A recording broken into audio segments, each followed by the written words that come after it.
आलमी मईशत को दरपेश चैलेंजेस से निमटने के लिए मुश्तरका लाहेअमल जरूरी। पाकिस्तान को मौसमियाती तब्दीलियों के बाइस बदतरीन सैलाब का सामना करना पड़ा।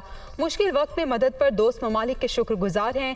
वजीर आजम का Saudi future investment initiative summit से खिताब।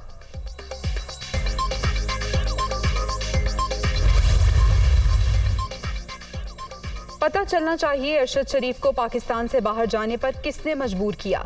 ये भी देखना होगा कि वाक़े को बुनियाद बनाकर कौन फ़ायदा उठा रहा है। हुकूमत से मुकम्मल तहकीकात की दरख्वास्त कर दी गई। DGI SPR lieutenant general Babar Iftikhar का कीनिया में पेश आए वाक़े पर इजहार अफसोस।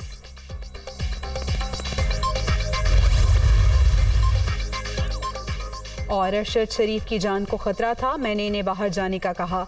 जब तक जिंदा हूँ जालिमों का मुकाबला करता रहूंगा। इमरान खान का पेशावर में खिताब।